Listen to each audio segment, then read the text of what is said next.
The key to Canada's defense is here, a simple matter of geography. A world divided into two gigantic spheres of influence. If the decision ever comes to hurl the world into its greatest war, that decision will be made in the U.S.S.R. and in the United States. And between the two, the shortest distance for the bomber or the intercontinental missile is over Canada.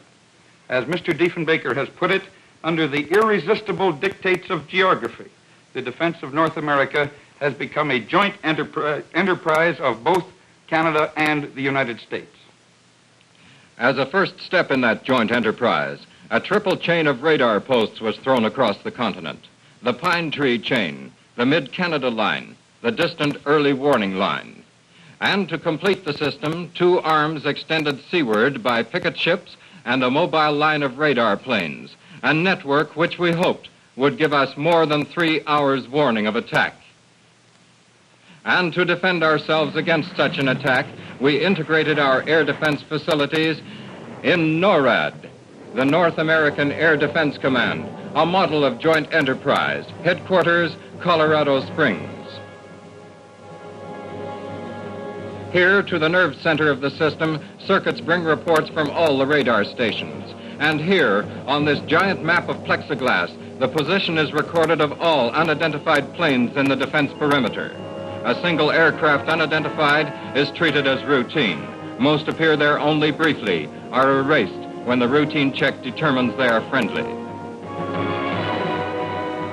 But if a check should ever indicate that planes within the NORAD area are hostile, General Earl Partridge of the U.S. Air Force, NORAD's commander-in-chief, would take personal control. When he is away from Colorado Springs, his authority would fall upon his second-in-command, Air Marshal Roy Sleman of the RCAF. One of these men must always be there. It is for one of them to decide the seriousness of the incursion by the unidentified aircraft. It is his decision which would, theoretically at least, begin evacuation of the major cities of the continent and would send the interceptor squadrons of the system into the attack.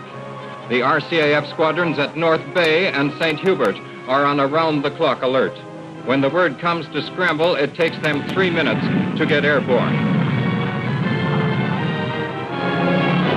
From NORAD headquarters by a direct phone circuit used for nothing else, General Partridge or Air Marshal Sleman would pass on his assessment of the situation to the Joint Chiefs of Staff of the United States and Canada and ultimately to the heads of government.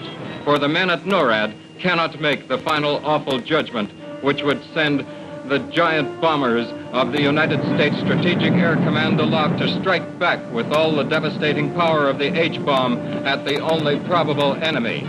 That decision belongs to the President of the United States and him alone. And that, in the final analysis, is the keystone of North American defense. More than to locate a target for our interceptors, more than to allow evacuation of our cities, the vast outlay of NORAD and its radar system is primarily to give sufficient warning of attack, to get the bombers of the SAC in the air and heading for their targets. It is this threat that our retaliation will be certain, swift, massively destructive, which we rely upon to dissuade Russia from attacking. This is the deterrence.